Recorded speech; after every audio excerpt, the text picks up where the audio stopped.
"No man shall ever find my tomb." That's what, according to rumors, Cleopatra once said. Rumor has it really wasn't about the gender. She wanted no living soul to disturb her, and I think she meant that no human would ever discover the location of her grave. But, surprisingly, it was indeed a woman who was closer than anyone before to finally discovering the Queen's resting place.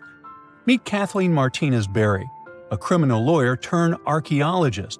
She got so intrigued with Cleopatra's story that she packed her bags and went to Egypt with no official support and even no permission from the authorities. All she had was pure determination to find the Queen's tomb. Now, you could say Kathleen had always been ahead of the game. She skipped grades in school, mastered piano, chess, swimming, and martial arts, and grew up listening to top intellectuals debating in her home. And she even got her law degree at just 19, and archaeology was her side passion. She had never actually been to Egypt, never dug up a single artifact. But her fascination with Cleopatra went all the way back to an argument with her father in 1990. That day, she walked into his library looking for a copy of Antony and Cleopatra by Shakespeare. Her dad, Fausto Martinez, a professor and legal expert, casually called Cleopatra a seductress. Kathleen wasn't having it. She fired back, arguing that history had been totally unfair to Cleopatra. The Romans, she said, wanted to destroy her reputation, and for centuries, people had just believed their version of the story. The debate went on for hours, and in the end, her father admitted maybe he had judged Cleopatra too harshly. That conversation changed everything for Kathleen. From that day on, she read every ancient text she could find, especially Plutarch's account of Cleopatra and Mark Antony. The more she learned, the more convinced she became that Cleopatra wasn't just some queen who fell for the wrong guy. She was a genius, playing a dangerous political game to keep Egypt independent. And the more she read, the more she started thinking, what if everyone had been looking for Cleopatra's tomb in the wrong place? That thought stuck with her. When she was caring for her second child, she earned a master's in archaeology. Multitasking. That reignited an obsession that would take over her life, uncovering the truth about Cleopatra. Even though most experts believe that Cleopatra's tomb, along with the final resting place of 13 other Ptolemaic rulers, lies somewhere beneath modern-day Alexandria, Dr. Martinez has a different idea. She believes Cleopatra was buried at Taposiris Magna, an ancient temple dedicated to Osiris, the Egyptian deity of the afterlife. But she still needed an ancient foundation plate. These plates, about the size of a smartphone, were placed beneath important temple structures and often contained inscriptions explaining when and why the temple was built. If she could find a plate that confirmed the temple was dedicated to Isis, Cleopatra's patron deity, she'd have solid proof that this was the right place to look. Nothing could deter Martinez. She excavated the entire temple site, digging deeper than anyone before her. Her team found coins with Cleopatra's name and face stamped on them. It meant Cleopatra had a direct connection to this site. Then, they uncovered something even more interesting: a tunnel used to bring water to people, leading straight from the temple into the Mediterranean Sea. So, if parts of the temple had already sunken into the water, could Cleopatra's tomb be down there too? Martinez needed proof to convince Egyptian authorities to let her search underwater. And, against all odds, she found the missing foundation plate. On it, the pharaoh offered a large area of Nubia to deity Isis. That was it, the confirmation she needed. The temple was indeed dedicated to Isis, proving her theory wasn't just speculation. If one temple was on land, Martinez suspected the second temple, possibly Cleopatra's tomb, had collapsed into the sea. She needed help from experts in underwater archaeology, so she reached out to Robert Ballard, the guy who discovered the Titanic. With support from the Egyptian authorities, she and her team began exploring the waters off the coast of Alexandria. And what they found was mind-blowing. Underwater, they discovered massive stone structures, some standing 6 to 10 feet tall, right where the coastline would have been thousands of years ago. They also found basalt blocks, the same material used in the statues from the first temple. That meant one thing: those weren't just random rocks. They were the remains of a lost city, buried beneath the sea for centuries. Now, we can only wait and see whether Martinez and her team will be able to unravel one of the greatest mysteries of the past left by the outstanding woman that was Cleopatra. Here's some backstory. After her father, Ptolemy VII, passed away, Egypt's throne went to both Ptolemy VIII and Cleopatra, or so it seemed. Cleopatra, just 18 at the time, allegedly married her 10-year-old brother. Yeah, ancient royalty had some different customs, though there's no solid proof of that. But sibling love didn't last long. Young Ptolemy decided he wanted all the power for himself and tried to push Cleopatra out. Forced to flee the country, she didn't just sit around feeling sorry for herself. She raised an army, ready to march back and take what was hers. That's how, at 21, she was already in the Sinai Desert, leading an army and planning her return to the throne. Now, by that time, Cleopatra had already been locked in a powerful political, and not only political, alliance with Julius Caesar. In June 47 BC, she gave birth to a son, Ptolemy Caesar, better known as Caesarion, who, many believe, was Caesar's child. But that didn't stop her from playing by Egyptian royal rules. And her husband number 2, her other brother, Ptolemy XIV. Yep, despite her ongoing affair with Caesar, Cleopatra married yet another sibling, because, in her world, keeping the throne in the family was the name of the game. Now, marriage aside, Cleopatra's bond with Caesar stayed strong. She even traveled to Rome with Ptolemy XIV for a state visit. But instead of playing the role of a dutiful queen, she stayed in Caesar's private villa by the Tiber River. But after Julius Caesar lost his life in 44 BCE on the Ides of March, Cleopatra's political standing became shaky. To make matters worse, her brother-husband Ptolemy XIV passed away soon after, and some suspect Cleopatra had a hand in it, leaving her as the sole ruler of Egypt.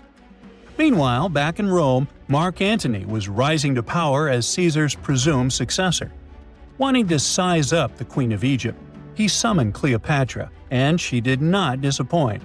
Sailing into town on a lavish barge, dressed as a deity, Cleopatra made quite an entrance. Antony was instantly mesmerized, so much so that he left his third wife back in Rome and followed Cleopatra to Alexandria, where their relationship turned into a full-blown royal affair. The two had 3 children together.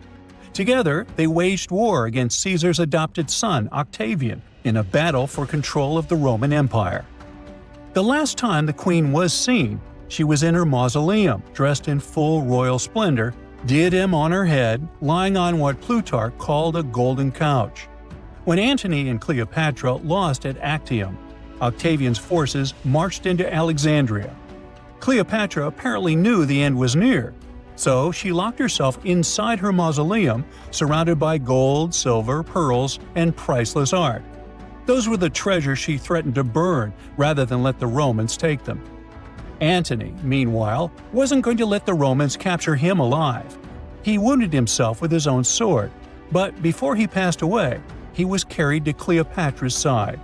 She held him as he took his last breath in her arms. A little over a week later, Cleopatra made her own choice. Rather than face humiliation as Octavia's prisoner, she ended her life. Legend says it was the bite of a deadly asp, though history isn't quite clear on that. At the time, Cleopatra was only 39. Sounds like a rather full life to me. In November 1922, a boy walked through the desert mountains of Egypt and discovered some ancient steps carved into the rock. Subsequently, this find became one of the world's largest and most significant archaeological discoveries. This step was part of Tutankhamun's untouched tomb. Archaeologists found about 5,000 ancient objects, including jewelry, fabrics, painted vases, and funeral masks. You've probably seen one of them. It has become one of the most recognizable attributes of ancient Egypt. More than 100 years have passed since then, and now humanity has finally become close to another large-scale discovery, the tomb of Cleopatra. This queen was the last active ruler of the Ptolemaic Kingdom of Egypt, who sat on the throne from 51 to 30 BCE. There are many ancient records about Cleopatra, her reign, and her unusual personality, but until now, no one has discovered the secrets about her passing away in the burial place. So, one archaeologist, Dr. Kathleen Martinez, has been studying ancient records and temples around Alexandria for decades and concluded that the tomb of the queen should be located under the ancient city of Taposiris Magna, founded in 280 BCE. It was a big city on the northern coast of Egypt where tens of thousands of people were engaged in trade and industry, and it seems that Dr. Martinez's guesses turned out to be correct. She and a group of archaeologists have discovered a secret underground tunnel near Alexandria with a length of about 0.8 miles. It was cut into the rock under Taposiris Magna's temple. During further excavations, they found many things that indicate Cleopatra's tomb lies in the tunnel's depths. It's also possible that she is buried there together with the Roman commander, Mark Antony. According to ancient records, Cleopatra and Mark Antony loved each other and together opposed the Roman Senate, which declared Antony a traitor. The fact that natural disasters have occurred on the territory of Taposiris Magna for thousands of years can complicate the excavations. Earthquakes and floods destroyed the city and possibly flooded its underground tunnels. But archaeologists hope the ancient tomb remains untouched, and that it hides many treasures and records about the royal life of ancient Egypt during the reign of the last dynasty. There's a chance that excavations will go underwater and in the mud. This will require much time and funding, but archaeologists are sure it's worth it. Anyway, it's too early to say that Cleopatra is really buried there, but scientists have found many things in the tunnel that confirm this, including clay pots, dozens of coins with the image of Cleopatra and Alexander the Great, as well as a bust with the image of the Egyptian queen. Cleopatra is still one of the most popular personalities in Egypt, on an equal footing with Ramesses III and Tutankhamun. She inspired many films, paintings, and books, but what made her so popular? She became famous for her inconsistency. She was a beautiful, intelligent ruler who pulled Egypt out of the crisis and made it a prosperous power. Medieval Arabic texts say she knew chemistry, mathematics, and philosophy, and may have written several scientific books. She knew several languages and had excellent diplomatic skills. At the same time, there are many legends that she was a femme fatale who drove many men crazy. However, there's no evidence that her beauty was incomparable. The image of a stunning model was created by Hollywood when it made several films where famous actresses performed the role of Cleopatra. And the Roman Emperor Octavian, the adopted son of Julius Caesar, specially created the image of Cleopatra as an insidious seductress because he was her enemy. Even though she was born in Egypt, Cleopatra wasn't an Egyptian. Her ancestors were Greeks, among whom was one of the generals of Alexander the Great. However, the people of Egypt loved her. She learned the language and was very sensitive to the traditions of this country. She knew the history, mentality, and customs of ancient Egypt well. She raised the level of its economy and strengthened its status as a world power. Much of this was made possible thanks to her cunning and impressiveness. She loved theatrical performances and lavish celebrations. She knew how to surprise people and put on a show. But behind the exterior image of a luxury lover was an intelligent and calculating ruler. Ancient Egypt was a rich, luxurious country, and Cleopatra did everything to increase its wealth and strengthen its position in the international arena. For example, she was once in conflict with her brother Ptolemy XIII. The queen knew that she wouldn't be able to resist him, so she decided to attract Julius Caesar to their side. The Roman emperor arrived in Alexandria, where Cleopatra wanted to meet him, but Ptolemy knew about her plans and was about to prevent her from coming to Caesar. Then, instead of a rich and noisy arrival, Cleopatra decided to make her visit inconspicuous. She wrapped herself in a carpet or linen bag the emperor's servants carried into Caesar's private chambers. Cleopatra emerged from the carpet and impressed the Roman emperor with her beauty and determination. As a result, they fell in love with each other and became close allies. After some time, she impressed another influential Roman for diplomatic purposes. She arrived to meet Mark Antony on a golden barge with purple sails and silver oars. Cleopatra was dressed in the image of Aphrodite and sat under a magnificent canopy. Her servants dressed like cupids and were blowing her fan and burning incense. But Cleopatra created such a show for a reason. She knew that Antony revered Greek mythology and considered himself the embodiment of Dionysus. As a result, he was so impressed with this woman that he ended up marrying her. Cleopatra defended her crown, strengthened her alliance with Rome, and bore Antony 3 children. In Egypt, they threw big parties and enjoyed wealth with power. However, the relationship of a high-ranking official with the Egyptian queen caused a scandal in Rome. Octavian was Antony's primary opponent in the struggle for power, so he exploited the situation to darken the competitor's reputation. He used propaganda to make Cleopatra an insidious seductress in the eyes of Roman citizens. He accused Antony of succumbing to her charms. The Roman Senate supported Octavian and declared Cleopatra an enemy. In 33 BCE, this conflict reached a high point when Antony's navy clashed with Octavian's fleet. The latter won and forced his enemy to flee to Egypt with Cleopatra. According to some records, they took refuge near Alexandria. Pursued by the Romans, they hid in one of Cleopatra's palaces and met their end. Some legends say that Cleopatra was an expert in poisons. She provoked a venomous snake, a viper or an Egyptian cobra, to bite her. Also, according to another legend, she pricked herself with a poisonous needle. There's a theory that Cleopatra always carried an ampule with poison inside her hairbrush. And when she was cornered, she soaked the needle with this poison and pricked herself. None of this can be said for sure. Scientists are still trying to find out the truth. Perhaps when they reach Cleopatra's tomb, the world will get more answers about her tragic fate. She is considered the last ruler of Egypt. After her passing, Octavian plundered her palaces and temples and returned to Rome, where he became the main emperor. He successfully ruled the country and expanded its borders. His reign ended when he turned 75.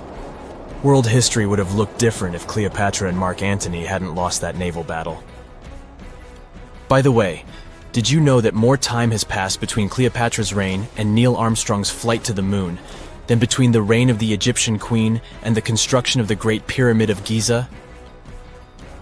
Armstrong took a step on the Earth satellite in 1969, 38 years after the birth of Cleopatra.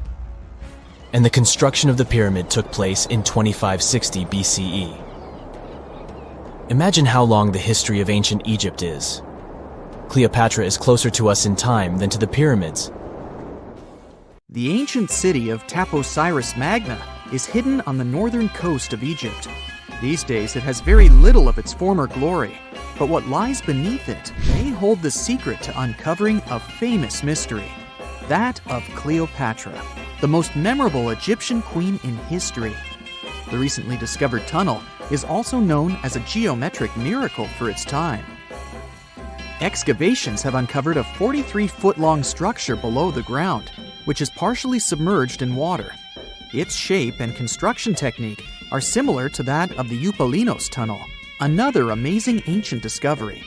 This one is located in Greece and was built by excavating simultaneously from 2 points, aiming to have them meet in the middle.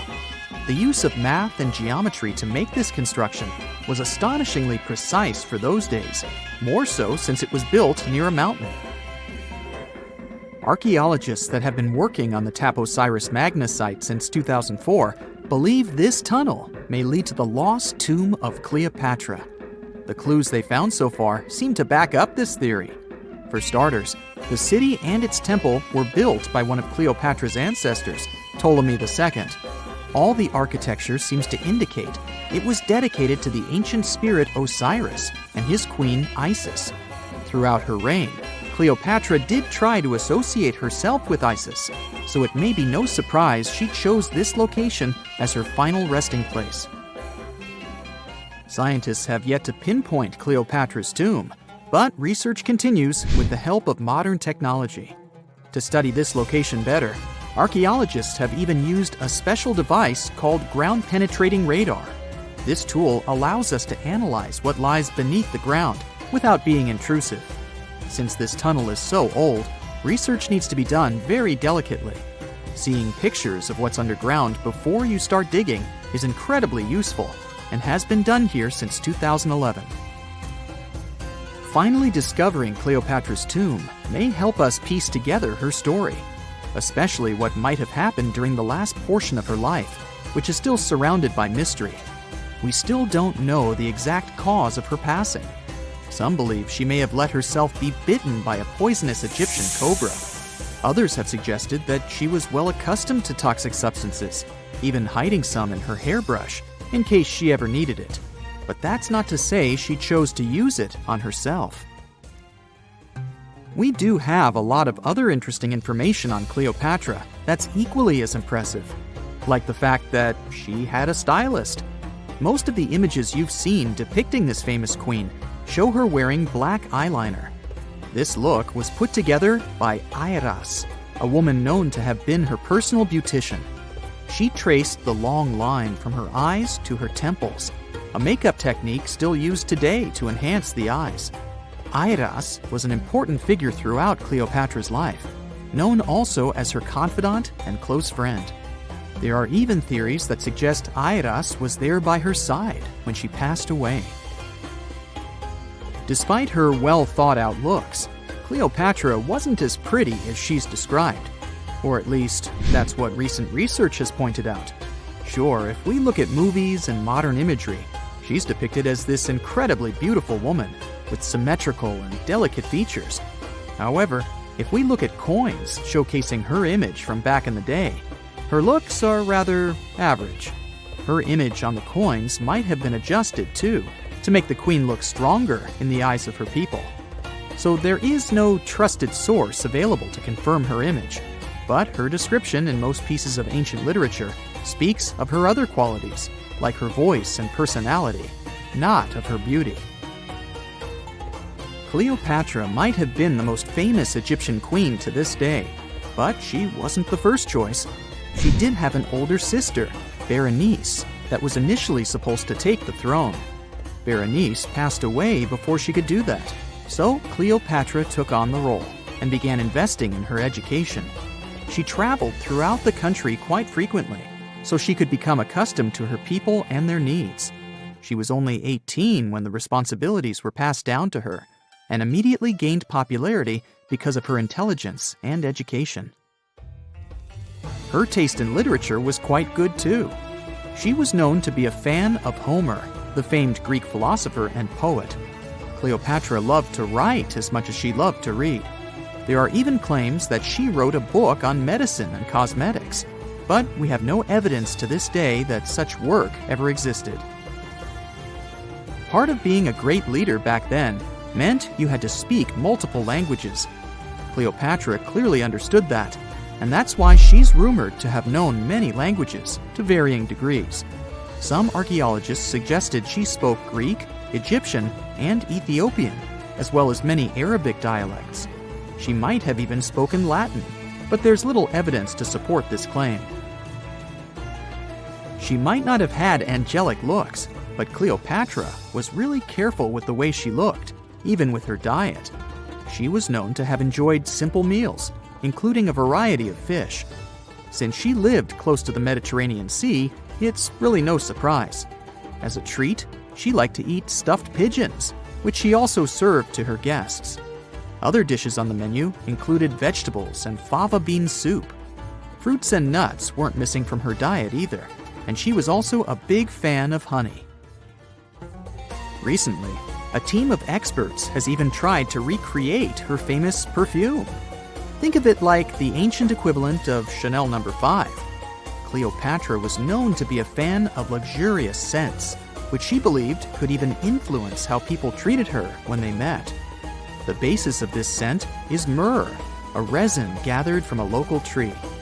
Other ingredients added to the mixture were also found back in the day, like cardamom, olive oil, and cinnamon. The results may not be quite as delicate as the perfumes we know and use today. Its consistency was way thicker, and the scent lasted way longer. When she was at the height of her power, Cleopatra might have been the richest person in the world. Back in the day, she ruled over a territory that stretched across the Mediterranean, from modern-day Libya in the west through Egypt to Syria in the east. This is the largest territory ever ruled over by a woman. In today's currency, her worth might have been somewhere around $95 billion. The calendars we use today may have been introduced by Cleopatra herself. She presented the idea of leap years and leap days to Caesar, the Roman emperor she was known to have been close with. Taking her advice, Caesar made these adjustments part of the official Roman calendar. The ancient Egyptians already knew the year was longer than precisely 365 days.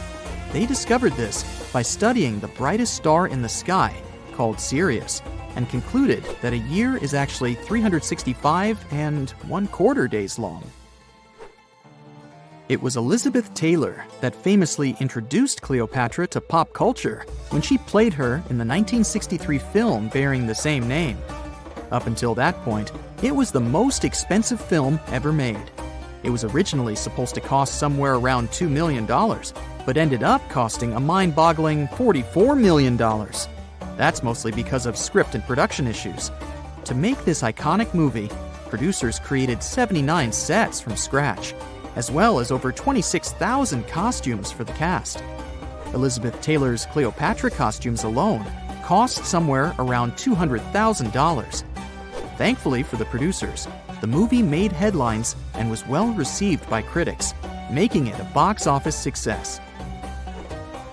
A lot of people associate Cleopatra with another famous Egyptian ruler, King Tutankhamun, nicknamed King Tut.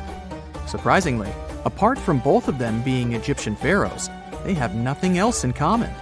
For starters, King Tut lived around 1,300 years before Cleopatra did, and there is also no connection regarding their ancestry.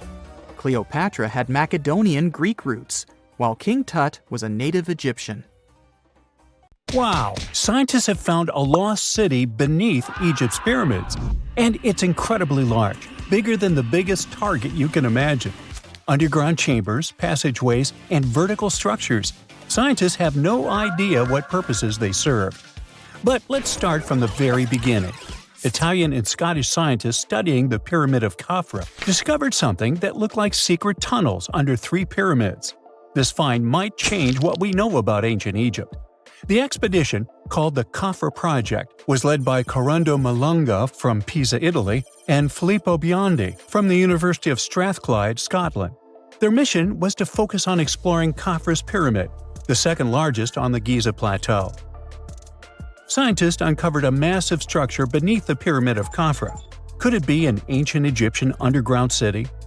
The experts analyzed the data they had and came to the conclusion that 8 large vertical structures could be hiding beneath, possibly wells or shafts.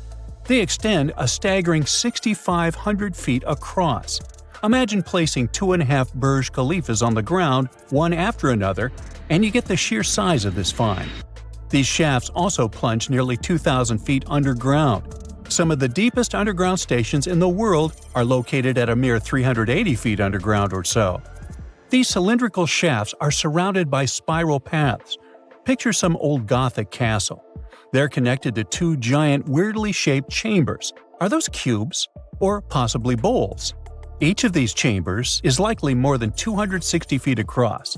Now, even though we know about the structures now, no one has figured out their original purpose yet. Want to hear something even more shocking? Okay then. The team is almost sure that similar access points can be found under all 3 pyramids. In other words, all of them might be linked by a hidden system of underground tunnels, chambers, and passages. Even deeper, about 4,000 feet under the surface, there might be more unknown structures. And doesn't it add to the mystery? But the coolest news is that, according to some team members, these hidden structures near Giza pyramids could align with the legendary Halls of Amenti. In ancient Egyptian mythology, it's a place where people are believed to arrive when they're close to the end of their days. There, they are said to take a 3-day-long trial, facing their biggest fears. Now, how did scientists even discover these hidden spaces? To uncover them, researchers used 2 satellites positioned 420 miles above Earth. They sent radar signals to the Giza Plateau, and these signals generated detailed images, which were later compiled into a 3D model of the underground layout, including the newly detected shafts. Then, using synthetic aperture radar or SAR technology, which is a type of radar that can penetrate through stone, the team also spotted 5 small room-like structures hidden deep within the pyramid. One of these chambers contained a sarcophagus, which was once thought to be the tomb of Pharaoh Khafre. But now, scientists believe this was a mistake. The true burial site is likely to be elsewhere. In any case, these 5 hidden rooms were completely unknown before the scans. They seem to be arranged in the center of the pyramid and are linked to underground pathways leading somewhere below the structure. There's an opinion that these tunnels could lead to more hidden chambers and wells. Some of them might be around 4,500 years old. Wow! What if they help us solve ancient civilization mysteries? Preliminary data suggests that all this underground space can be much more than a few empty chambers. There might be many more hidden structures near the Giza pyramids. How come?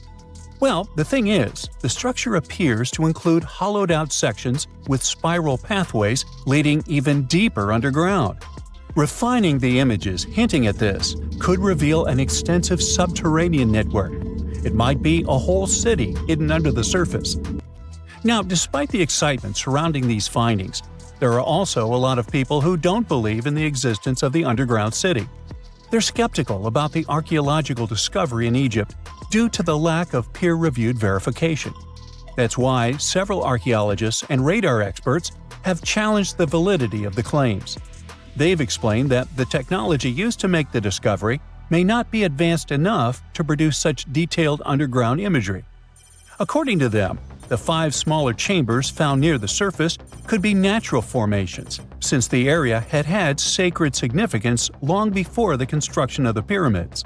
Some experts have even dismissed the use of radar methods in this context altogether. They call these methods scientifically unproven and question their accuracy. The discovery has also reignited discussions about ancient Egyptian myths and the possibility of hidden texts lying somewhere beneath the Giza pyramids.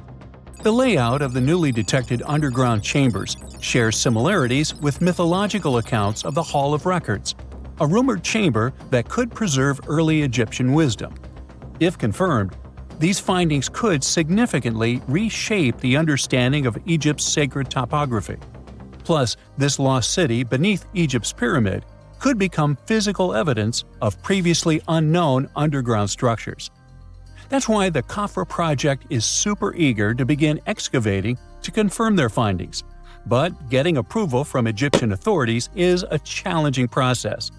The discoveries still need to undergo peer review before they are accepted by the academic community.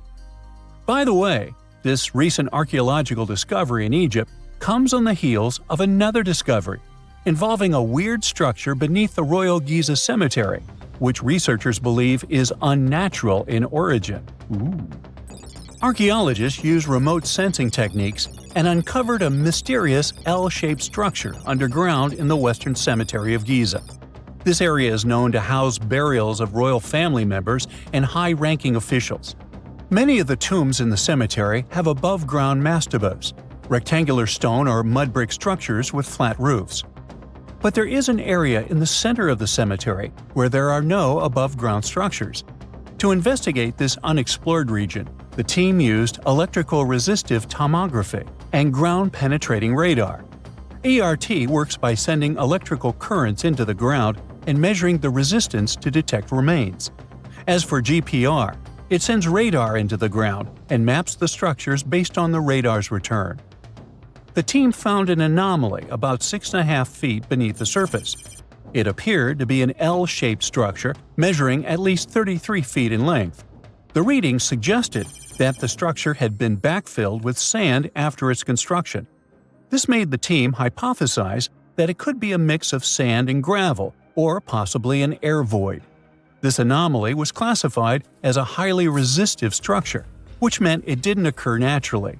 Motoyuki Sato, the study's lead author and professor at Tohoku University in Japan, claims that the structure is not a natural formation due to its sharp shape.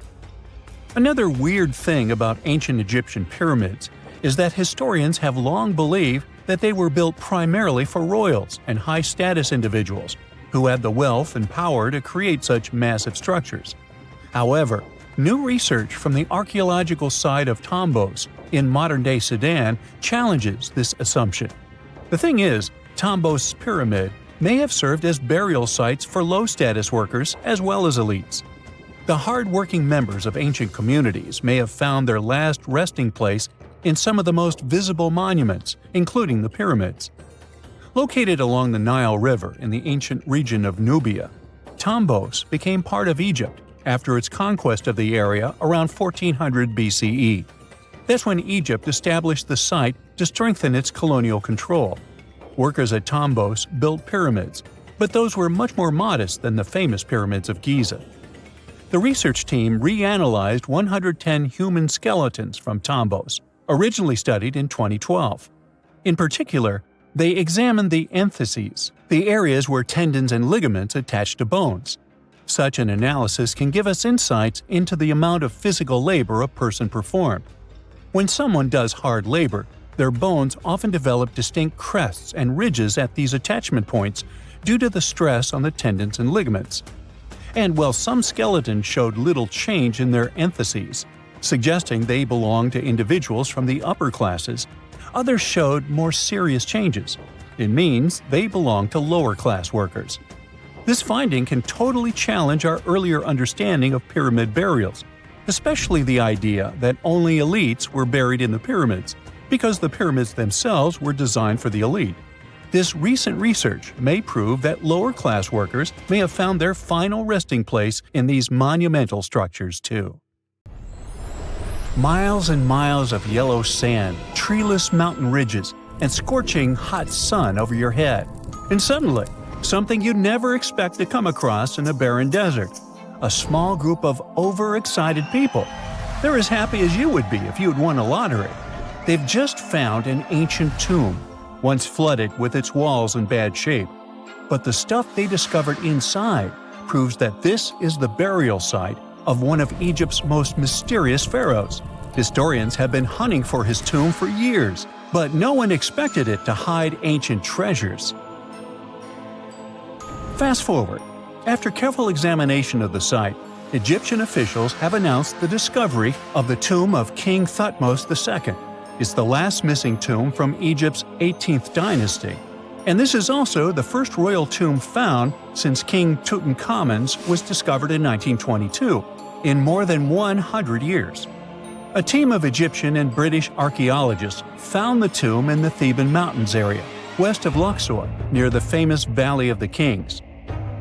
Before this, the site was only known as Tomb C4, but during their excavation, the team found clear evidence proving it belonged to King Thutmose II. Archaeologists actually found the entrance and main tunnel leading to the tomb in 2022. But at first, they thought it belonged to a queen because it was near the graves of Thutmose III's wives. It was also close to Queen Hatshepsut's tomb. Originally, it was prepared for her when she was just a royal wife. But everything changed when she became pharaoh. But we'll talk about this twist of fate a little later. But soon they realized that their discovery was much more significant. They found alabaster jars with Thutmose II's name and the words "deceased king" written on them. That's when they realized that the tomb was actually his final resting place. Sadly, Thutmose II's tomb has seen better days. According to the head of Egypt's antiquities sector and the leader of the Egyptian excavation team, the tomb suffered major damage from ancient floods not long after the pharaoh's death. Water swept through the burial chamber, likely destroying or displacing many of the original artifacts. Much of what had been once inside the tomb was moved elsewhere in an attempt to salvage it. The researchers found out that the tomb had a basic design, with an entrance, a sloping main corridor, and a burial chamber. The corridor was coated in white plaster and rose about 4.5 feet above the floor of the burial chamber. A large staircase and a very large descending corridor of the tomb indicated its grandeur. It took the team a long time to navigate through, though, as the tomb was blocked by flood debris and collapsed ceilings. Only after crawling through a 32-foot passageway with a small 16-inch gap at the top, the worst nightmare for those of us with claustrophobia, were they able to reach the burial chamber. There, they were in for another surprise. They cleared the debris, expecting to find the crushed remains of a burial beneath. But the tomb turned out to be completely empty. And it was not due to robbery. It had been deliberately emptied. The researchers soon realized that the tomb had been flooded since it had been built underneath a waterfall.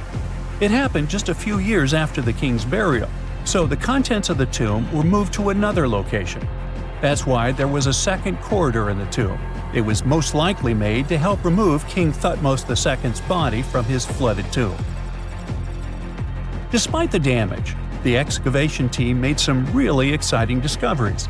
They found traces of mortar decorated with blue inscriptions, yellow stars, and fragments from the Book of Amduat, one of the most significant funerary texts in ancient Egypt. The book was meant to guide the deceased through the underworld, ensuring a safe journey to the afterlife. Now, how about we sneak a peek at ancient Egypt's 18th dynasty? It was all about conquering lands, expanding the empire, and building jaw-dropping monuments. Some of the biggest names from that era, Thutmose I and Thutmose III, both legendary warrior kings who left their mark in history. Thutmose I was a fierce fighter who led major military campaigns, pushing Egypt's border further south than ever before, all the way to the fourth cataract of the Nile. His victories gave Egypt access to new trade routes, stronger political ties, and more wealth. His conquests were so significant that they were recorded in the tombs of his top officials. Thutmose III, sometimes called Thutmose the Great, took things even further. He was not only an incredible military strategist, but also the commander of Pharaoh Hatshepsut's armies before becoming king himself.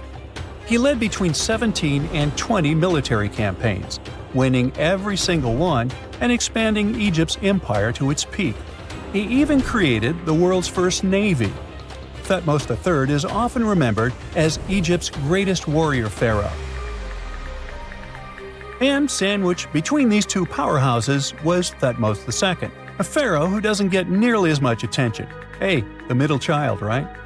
His reign lasted only about 5 years before he passed away at around age 30 in 1479 BCE. He is kind of a mystery. No one really knows what he accomplished. For the longest time, even the location of his burial site was totally unknown. His body was actually found in the 19th century. It was just lying around in the mortuary temple of Deir el-Bahari, in a secret chamber where priests used to hide royal mummies centuries after their original tombs were looted by grave robbers. In other words, Thutmose II's body must have been moved from his original resting place at some point in history to protect it. During his lifetime, Thutmose II made at least one major impact on Egyptian history. He married his half-sister Hatshepsut. That might not sound like a big deal, but it helped her become Egypt's greatest female pharaoh after he passed. The catch? She kept her stepson, Thutmose III, off the throne for decades. When he finally took power, he erased her name from history out of spite. And still, Hatshepsut is one of Egypt's greatest pharaohs, no matter if you're talking about a man or a woman. She brought a lot of wealth and art to Egypt. She led a big trading trip to a place called Punt, where she brought back things like gold, ebony, and incense. She also made sure her name lasted by building amazing structures that we can still see today. At Karnak, she added huge obelisks. One of them is still standing tall. She also was the one to build the Temple of Deir el-Bahari with its countless columns. She was buried there. Interestingly, Hatshepsut was often shown in art as a man with muscles and a beard, like how pharaohs were usually depicted. But she made sure there was always something in the artwork that reminded people she was a woman, like calling herself Daughter of Re or His Majesty herself. When she passed away in 1458 BCE, Egypt wouldn't have a female ruler as powerful as her until Cleopatra, about 1400 years later. According to Egypt's Supreme Council of Antiquities Secretary General, isn't that a mouthful? Hatshepsut's name actually appears in Thutmose II's tomb, meaning she might have even handled his burial. As for their final resting places, Well, Hatshepsut was buried in the Valley of the Kings, and Thutmose II's mummy is now in the National Museum of Egyptian Civilization, alongside other ancient Egyptian rulers. It gives visitors a rare chance to see the remains of a nearly forgotten pharaoh. Now, experts consider the discovery of his tomb to be one of the most significant in recent years. The artifacts found there add important details to our understanding of the history of the region and Thutmose II's rule. And even though the tomb's design is fairly simple and follows the same architectural style preferred by later Egyptian rulers, its historical importance is undeniable. In any case, the mission isn't over yet. Archaeologists are now focusing on solving another mystery. Where did the rest of the tomb's contents end up? The team is determined to continue their search. Who knows what other secrets they will uncover that have remained hidden beneath the sands for thousands of years. Egyptian archaeologists made an extraordinary discovery near Cairo just recently. Drumroll, please. The most ancient and most complete mummy yet discovered in the country. Yes, they were keeping it under wraps. The 4,300-year-old mummy was found in a group of tombs close to the step pyramid of Djoser, dating back to the Egyptian Old Kingdom. It was covered in layers of gold. The team also found several other tombs, including one belonging to an ancient Egyptian official and another belonging to a secret keeper who had the power to perform special ceremonies. Another interesting tomb was that of a writer, which featured the largest statues ever found in the area. This vast burial site is also home to more than a dozen pyramids and resting grounds. Probably one of the most famous mummies in the world is that of Hatshepsut. She ruled Egypt like a boss for around 20 years, building all sorts of impressive buildings and creating new trade routes. But when archaeologist Howard Carter found her tomb in the Valley of the Kings, her sarcophagus was empty. However, Carter did find two coffins in another tomb, one of which belonged to Hatshepsut's wet nurse and the other to an unknown woman. In 2006, a team of specialists decided to investigate whether that mysterious lady was the queen herself. They found a molar tooth in a wooden box with Hatshepsut's name on it, and when they compared it to a gap in the mummy's mouth, it was a perfect match. Ramses II was a pretty impressive ruler, but it was his mummy that eventually made history. Now, we don't hear too much about his daddy. Okay, I'll stop. Ramses is considered to be the most powerful pharaoh in all of Egypt, as he reigned for a whopping 6 decades. He also lived to be over 90 years old. Now that's pretty amazing, considering the time he lived in. Ramses II supposedly had over 100 offspring too. Talk about a big family. When he passed away, his body was originally buried in the Valley of the Kings, but some sneaky guys tried to rob his tomb of all his treasures. Officials back in the day weren't having any of that though, so they moved his body to a secret location to keep it safe. Fast forward to the 1800s, and Ramses II's mummy was discovered along with a bunch of other rulers and important officials. But it wasn't in the best condition, so archaeologists flew it to Paris to get it, pampered. Problem was, he couldn't just be transported into another country. The only solution available was to give Ramses II his own passport. His occupation was listed as king, and the document even featured his photo. Most mummies aren't necessarily known for having the most hydrated skin. But that of an ancient woman, also known as Lady Di, proves otherwise. No, not that Lady Di. This wealthy lady from ancient times was discovered in an ornate tomb in 1971, and she looked fabulous, if we can say so about a mummy.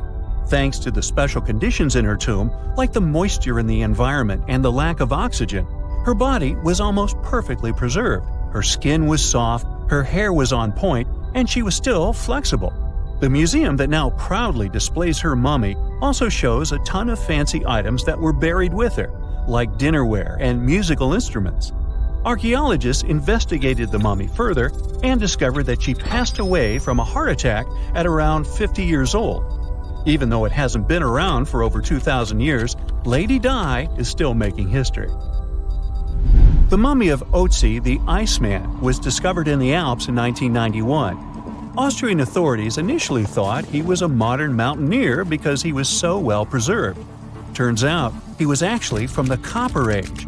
He was found in a mountain pass over 10,000 feet above sea level.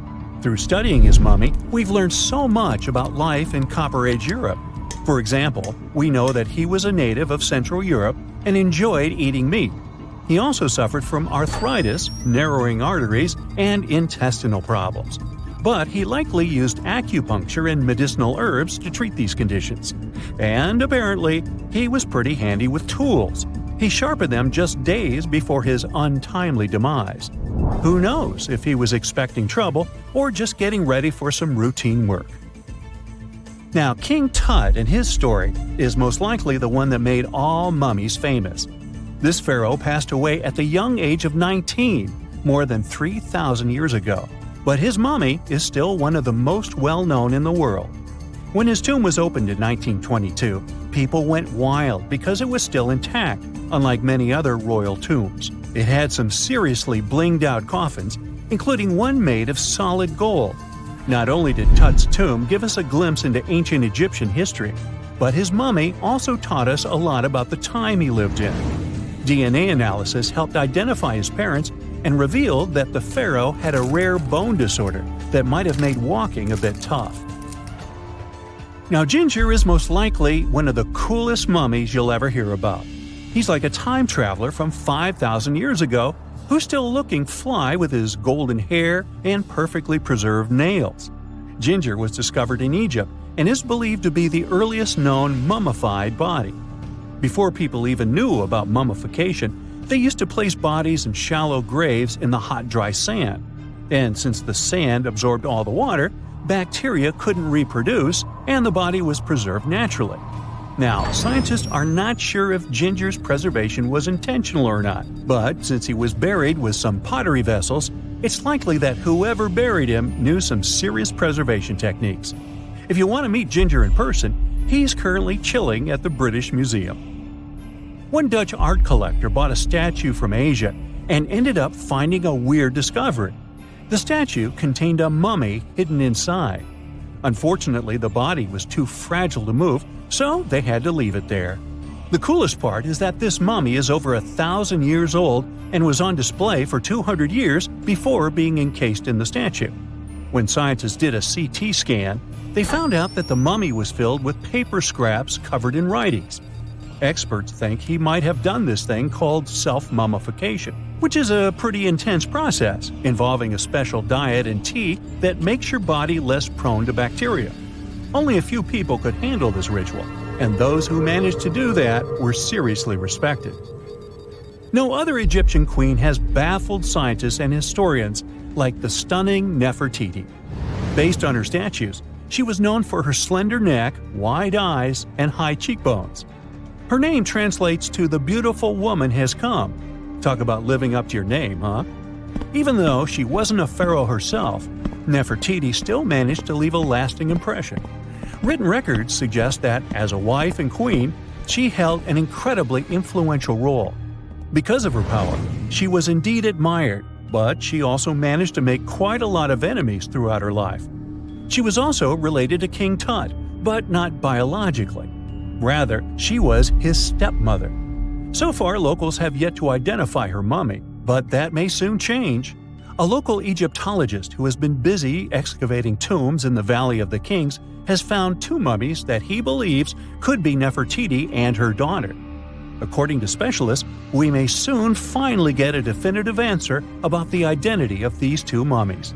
And if one of them does turn out to be Nefertiti, we could be in for a real treat. DNA analysis and CT scans of the mummy could give us the most complete and accurate image of the queen that we've ever seen. It's crazy to think that we've only scratched the surface of what lies beneath modern-day Egypt.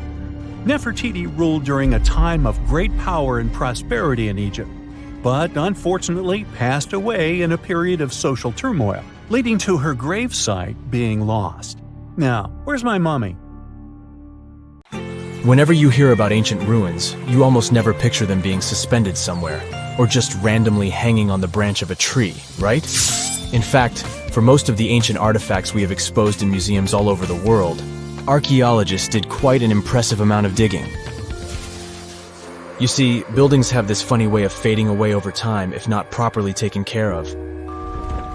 Sometimes we need to reuse some building materials, so an older construction may be sacrificed in the process.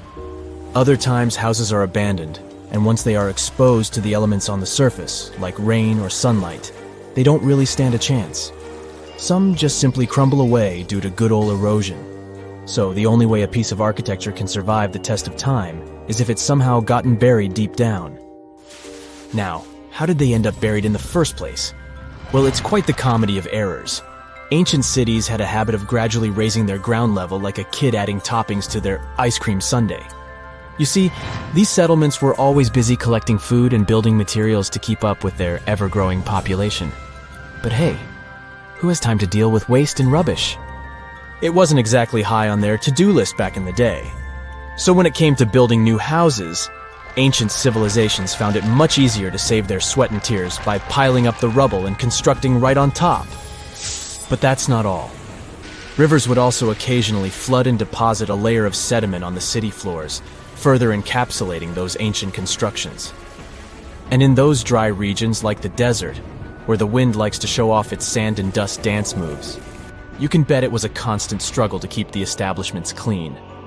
One hilarious example is the Sphinx, which had its head buried in sand until a group of archaeologists unearthed it in 1817. Some ancient towns eventually got covered up because they were completely abandoned. With less human activity to control their expansion, plant seeds couldn't resist the opportunity and sprouted all over the place. They gobbled up carbon dioxide from the air and grew, adding more and more bulk to the ground. Those cheeky roots even decided to stabilize the soil made from decaying plant matter, creating layers upon layers of earthy goodness. It's like the ultimate DIY project Mother Nature embarked on, with plants as her loyal helpers. The act of digging into the secrets of ancient civilizations is not just about unearthing a lost world. It's also an epic quest to reveal the hidden treasures beneath layers of history. But how do archaeologists know where to dig in the first place? If everything is covered in layers upon layers of sediments, debris, and plant roots, they must have some sort of system they rely on before embarking on a new project, right? For starters, they're not always the ones suggesting an archaeological dig in a certain location. Let me explain. Let's say you're a contractor and you want to build a new fancy apartment complex in your city. Some local legislations have certain requirements before your project can start, though. For instance, before anyone starts building on a piece of land, they might need to bring in specialists to check the soil. These clever folks can be archaeologists, geologists, or paleontologists, and they need to keep an eye on things during development. If any artifacts or ecofacts, fancy word for organic remnants, are discovered, these experts swoop in to excavate and study them. But what about sites that have nothing to do with bulldozers and yellow hats? Archaeologists have more than one trick up their sleeves when it comes to locating ancient hotspots. They dive deep into historic records with a healthy dose of detective work. By sniffing out old documents and maps, they can piece together the puzzle of human activity in a specific area. If a site has been visited before, it's even better. Finding records of past excavations or historical accounts can give archaeologists lots of information on where to continue their treasure hunt.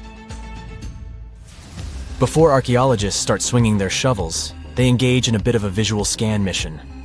Armed with a grid system, they'll stroll around the site, keeping their eyes peeled for any artifacts that might be hiding just beneath the Earth's upper layer. From groundstone tools to historic glass and even ancient garbage dumps, yes, they're all so valuable. These keen-eyed explorers can spot signs of human activity faster than most people.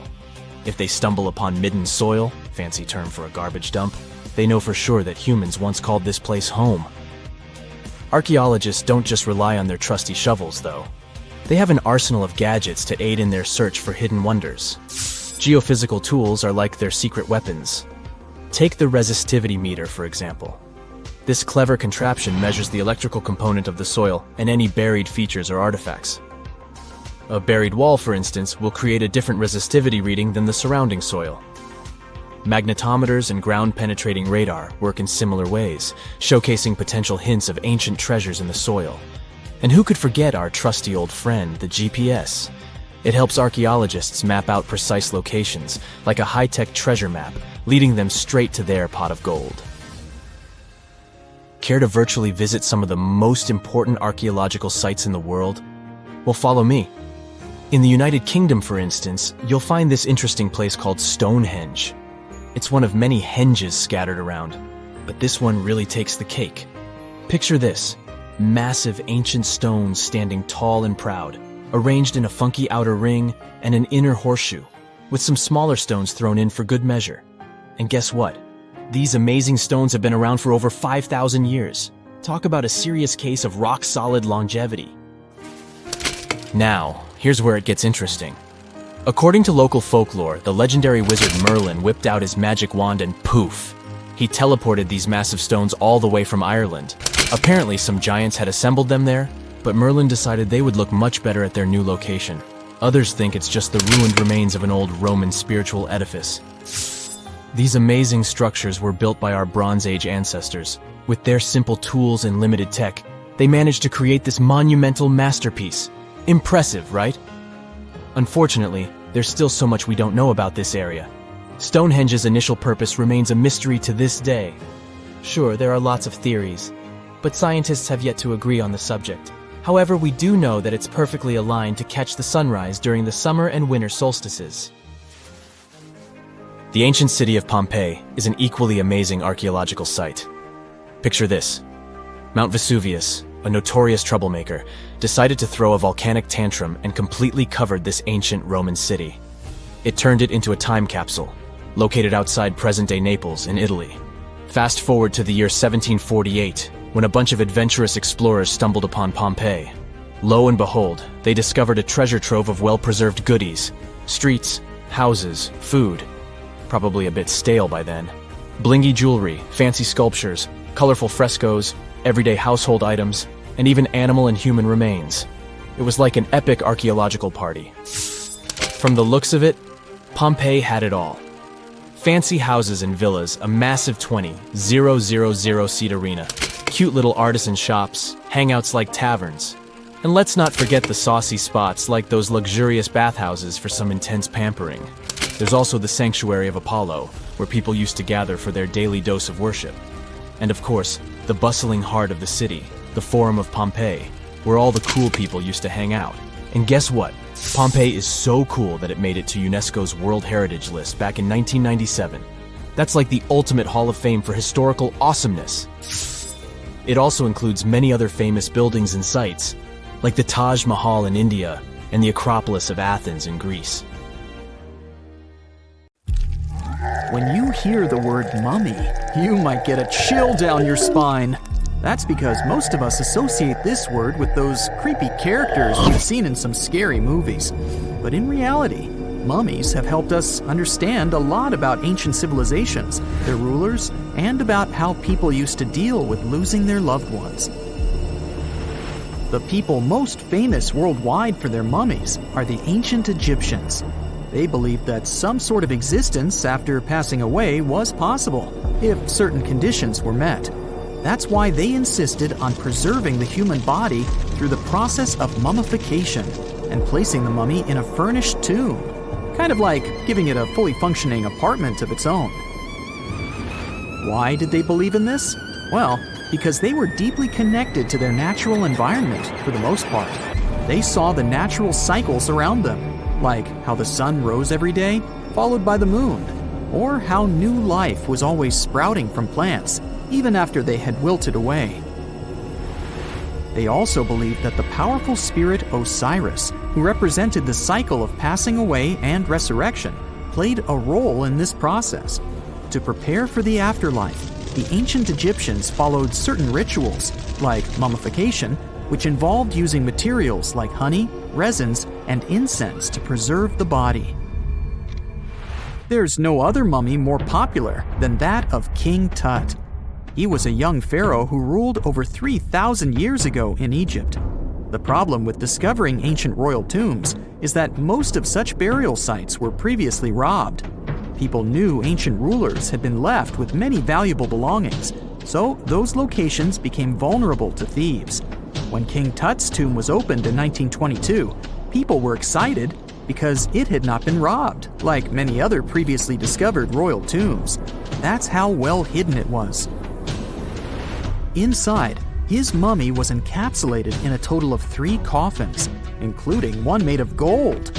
The objects found in his tomb showed us what ancient Egypt was like, and studying his mummy also helped us learn about the culture and practices popular at the time when he passed away.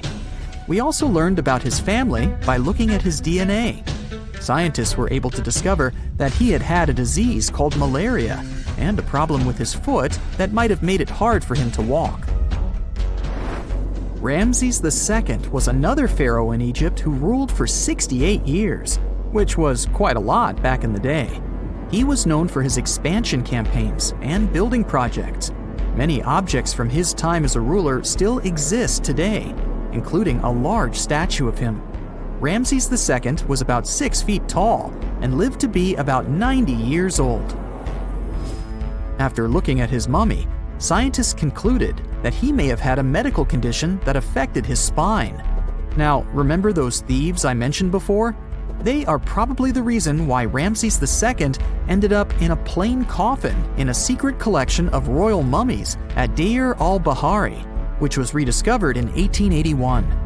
Thankfully, archaeologists were able to identify him because his journeys had been recorded on his wrappings.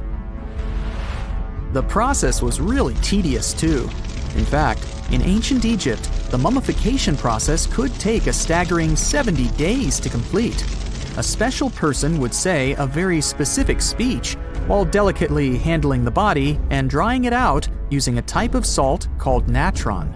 They also used linen and resin to make the body look more lifelike and to wrap it in cloth. The tomb was equally as important for ancient Egyptians.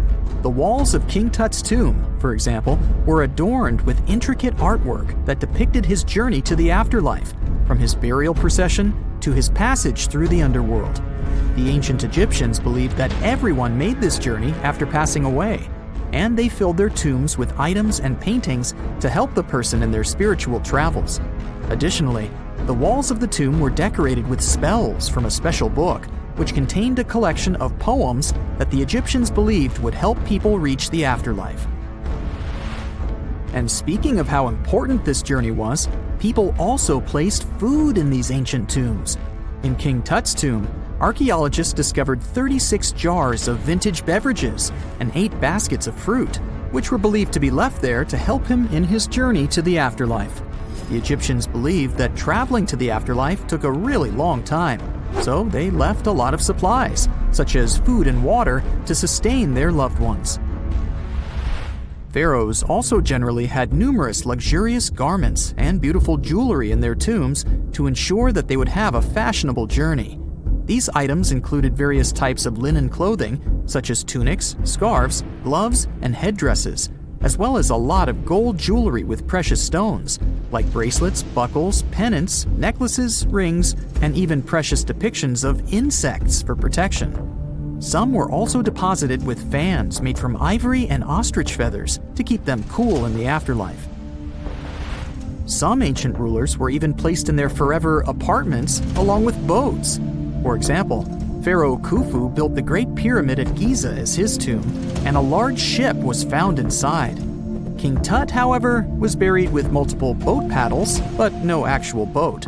Instead, he had 3 chariots and numerous walking sticks made of precious materials, perhaps indicating he'd rather travel to the beyond by land, not by water.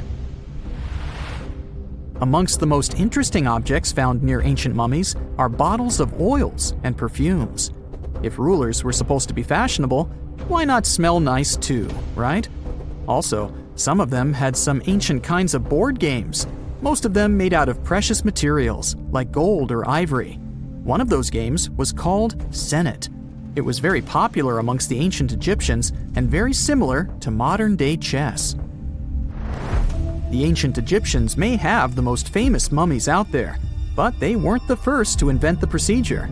In fact, it all started in South America with an ancient civilization named the Chinchorro. As far as we know today, these people were the first to mummify their loved ones that had passed away. They did it somewhere around 2,000 years before the Egyptians started their own rituals.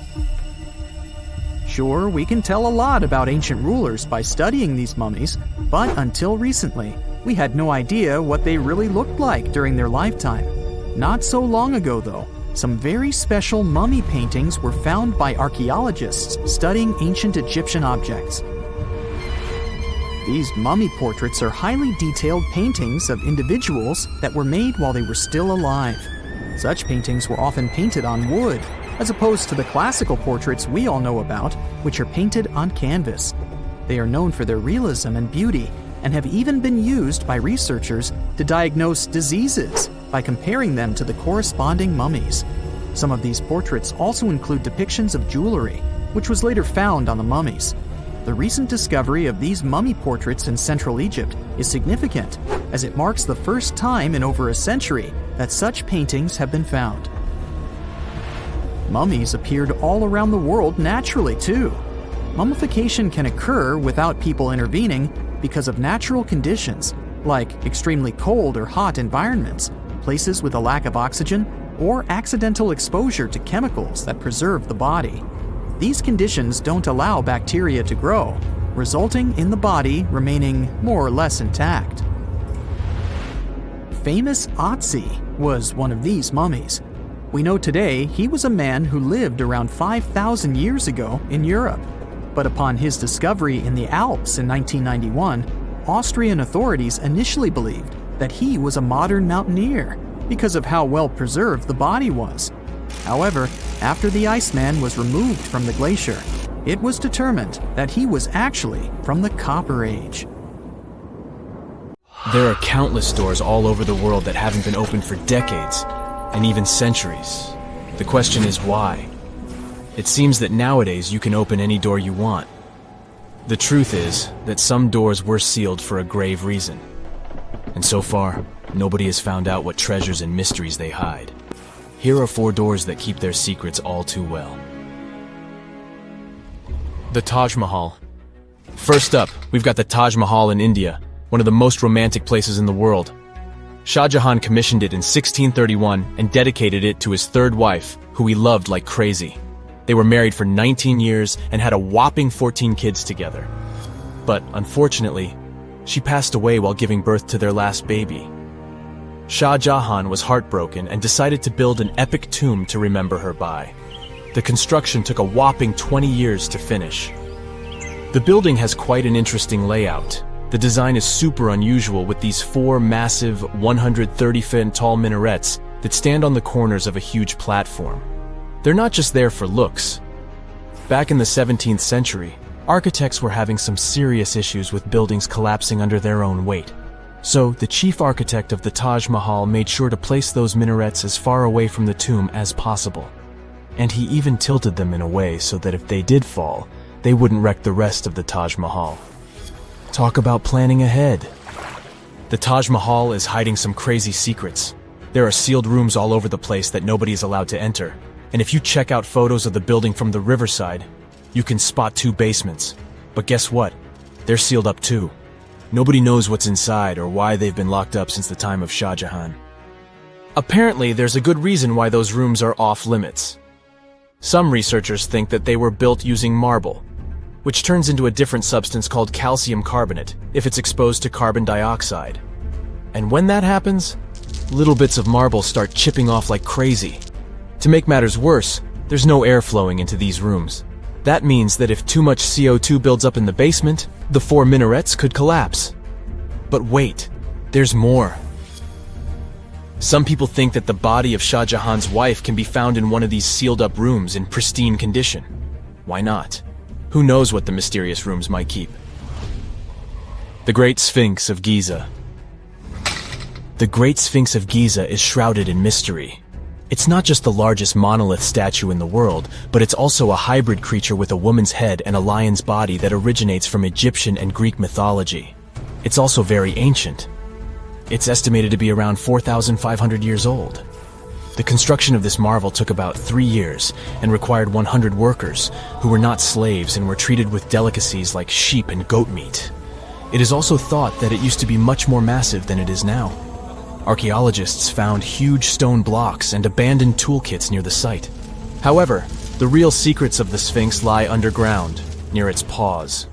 A group of scientists used a seismograph to detect 2 hidden chambers beneath the Sphinx's paws. Some people think that these rooms might be the legendary Hall of Records, which holds ancient scrolls revealing the secrets of the universe. I mean, that's way cooler than any library I've ever been to.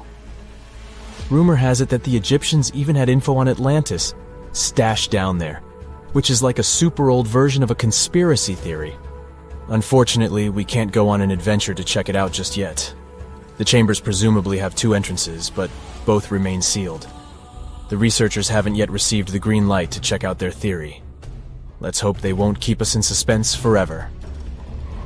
Sri Padmanabhaswamy Temple. This temple is located in the beautiful state of Kerala in India. This temple is famous for more than just its breathtaking beauty. Underneath the temple there are 6 vaults, creatively named A, B, C, D, E, and F. The enormous iron doors to these chambers add to the mystery of what's behind them. A few years back, the authorities decided to open these vaults to the world, but it wasn't an easy task. You can't just open the doors and enter the vaults. It required a lot of work. It took them a while, but finally, in 2011, they opened 5 of the 6 chambers. And guess what they found? Tons of treasure. Bags of gold, precious gemstones, and priceless diamond jewelry. The estimated worth of everything found in the vaults is a whopping $1 trillion. It's like the temple was the real-life inspiration for Aladdin's Cave of Wonders. But wait, I said 5 of the 6. What happened to the last one? Vault B has remained closed, but not for lack of trying. They simply didn't manage to open it. There is even a belief that it's fatally cursed. Legend says that only a saint or sage can break the curse by chanting a specific mantra. But no one has been able to do this yet, presumably because we don't have saints or sages at our disposal. There is also rumor that in the 30s some temple invaders tried to enter Vault B to do some good old looting. But they never reached their target. Apparently terrible snakes materialized out of nowhere and chased the gang away. But of course, this is just an urban legend, and there is not proof of that. However, it is said that the Auditor General dealing with the temple claimed that Vault B had been opened at least 7 times since 1990, and nothing bad happened to anyone who entered. Who knows? Maybe we should send Indiana Jones to check it out. The First Emperor's Tomb. Deep under a hill, completely undisturbed and surrounded by dangerous traps, lies an ancient 2,000-year-old tomb. It belongs to Qin Shi Huang, the first emperor of China. He was born in the Qin state and became king when he was just a boy. But when he grew up and gained full power, he united the warring states ancient China was divided into by conquering them. After that, he created the Qin dynasty. When he died in 210 BCE, they buried him deep underground in a massive tomb. And when I say massive, I mean massive! Back in 1974, some farmers in Xi'an, China, stumbled upon something strange while digging a well, a huge terracotta soldier. This discovery led to an extensive archaeological dig that has continued for over 40 years, revealing a collection of thousands of clay soldiers. The unique thing about these soldiers is that each one has its own unique features, from hairstyles to facial expressions. It's believed that there could be up to 8,000 of these soldiers, but only 2,000 have been found so far. Interestingly, the central tomb, which is believed to be the resting place of the emperor, is still untouched. In ancient records, there are references to a vast underground city that the emperor built, complete with scenic towers, palaces, and whatnot. Sima Qian, a Han Dynasty historian, wrote that the tomb was adorned with treasures and had space for hundreds of officials, but the lack of technology to properly examine the site is what's holding things up.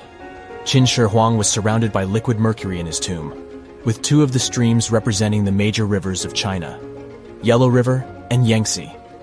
The ancient Chinese believed that mercury could provide immortality, but it could have also caused the emperor's death since he regularly took mercury pills to prolong his life. The dangerous levels of mercury contamination in the soil near the tomb are the main reason why scientists are reluctant to explore it. It could be very dangerous both for people and for the environment. Now, if I had to choose which door to open, I'd probably go for the one that doesn't lead to a tomb surrounded by poisonous mercury. Call me crazy, but I'd like to avoid any potential health hazards.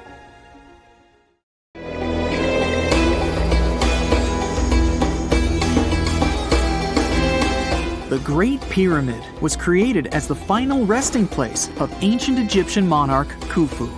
According to legend, French leader Napoleon entered the Great Pyramid and came back out looking shaken and super pale.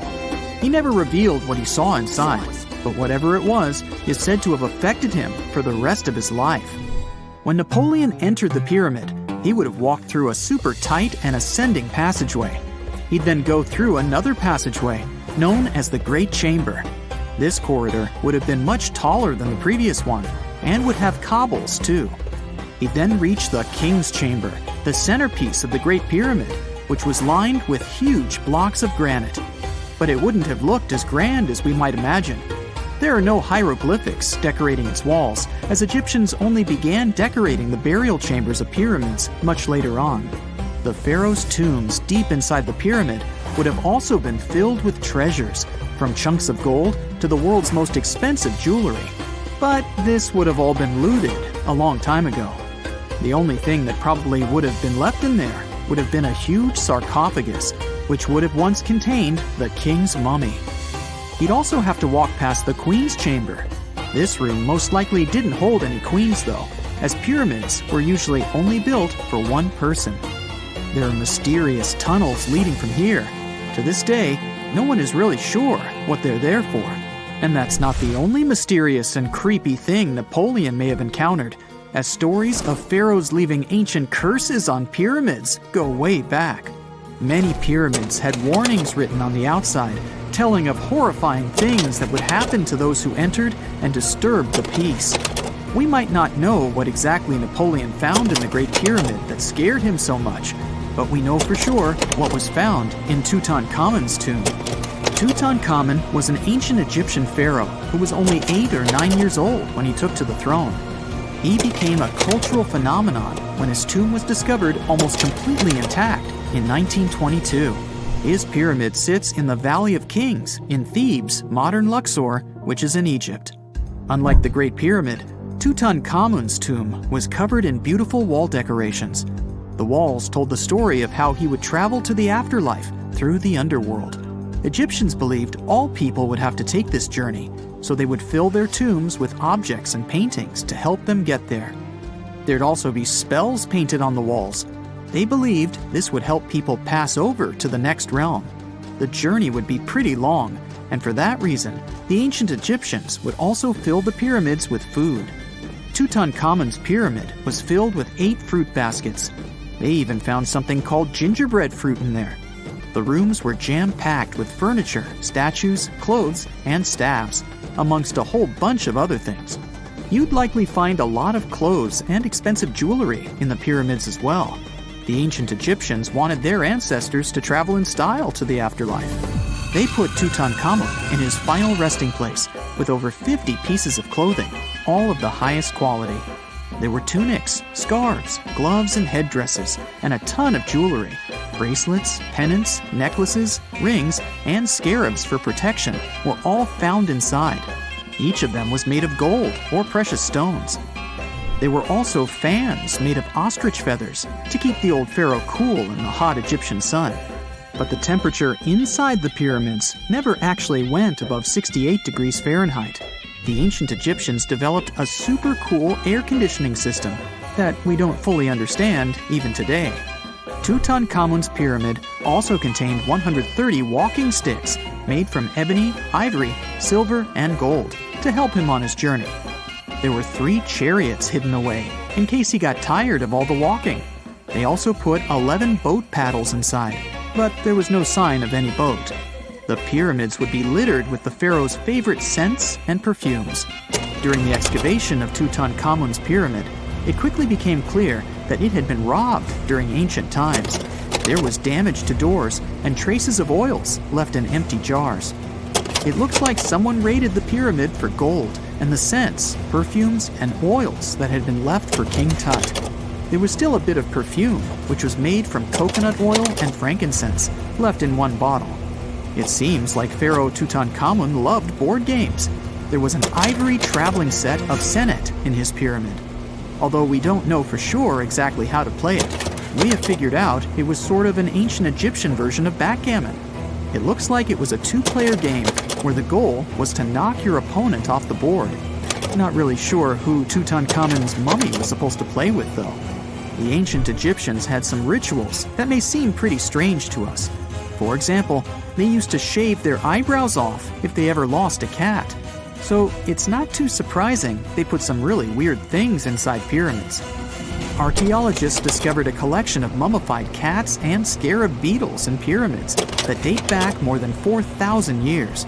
They were found in the pyramids of Saqqara, which is south of Cairo. They also found a bunch of makeup kits and mirrors inside.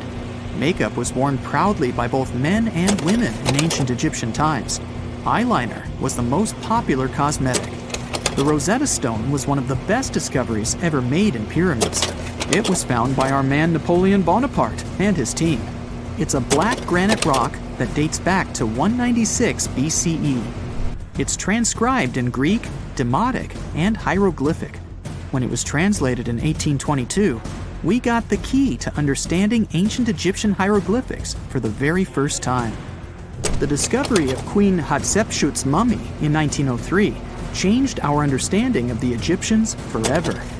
After she had passed away, her successor, Thutmose II, removed most of the evidence of her reign, so we basically knew nothing about Egypt's first great female leader.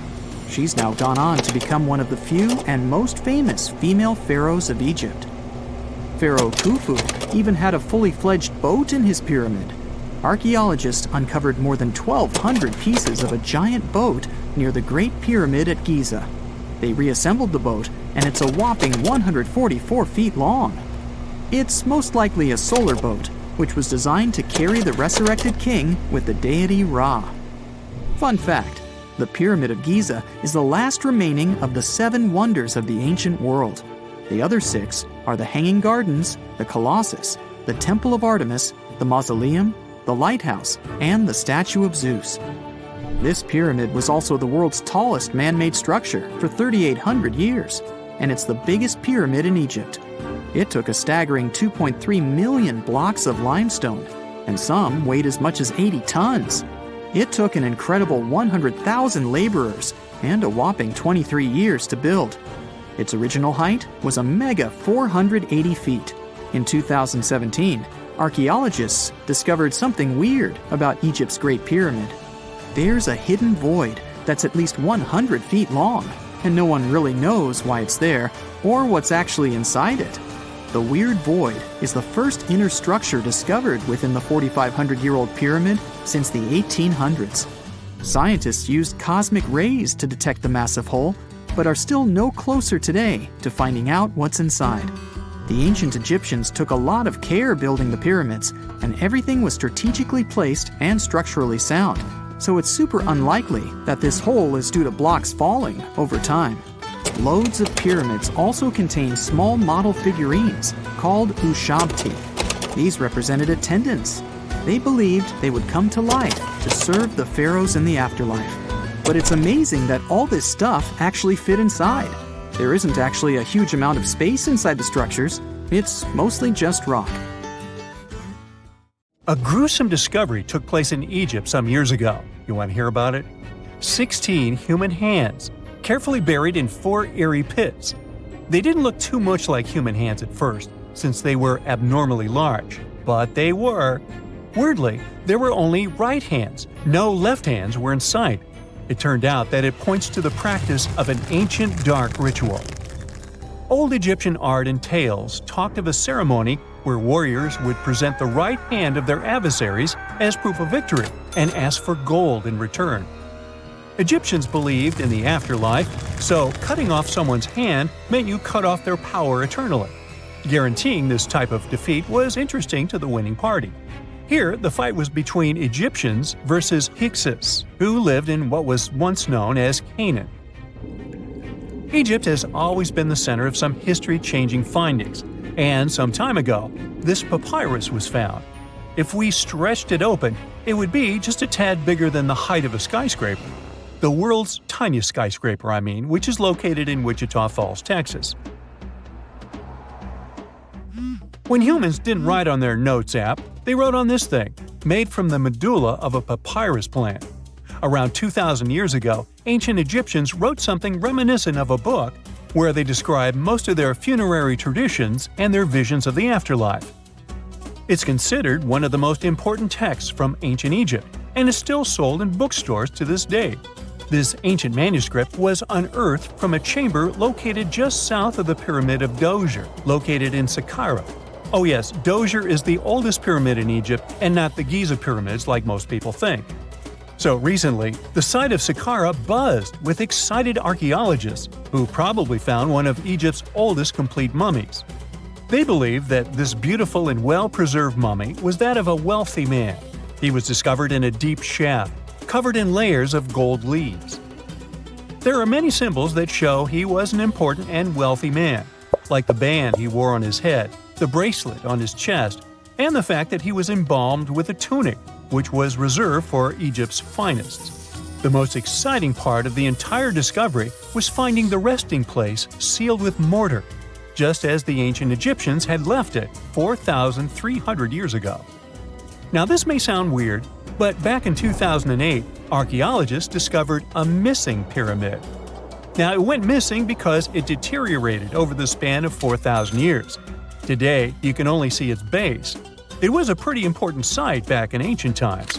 It is said that around the area of the pyramid, the ancients hosted a special type of ceremony where high priests would carry mummified remains of sacred bulls. Now here's a fun fact. Ancient Egyptians believed that Apis bulls were earthly incarnations of the city deity of Memphis and was connected to rites of fertility. It wasn't just any Apis bull, though. They needed to be all black, with a single white mark between its horns and a bunch of very specific characteristics. They were selected by the local priests and honored until they passed away. After that, they were mummified and buried in underground galleries. Meanwhile, this missing pyramid sort of disappeared around the 1800s. It was a German archaeologist who first found it in the village of Saqqara. He called it the Headless Pyramid when he first found it. But then, years after the official discovery, the desert sand came along and covered the whole thing. There were some excavations between the 19th and 20th centuries, but they weren't too systematic.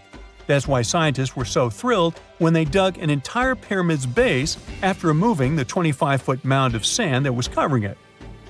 Oh, and it turns out American archaeologists are excavating a cemetery in Egypt that could contain over 1 million mummified bodies. So far, archaeologists have dug around 1,700 mummies. One of the main differences from other classic Egyptian mummies is that these people weren't kings and pharaohs. They were commoners that most likely lived about 1,500 years ago, when Egypt was controlled by the Roman and Byzantine empires.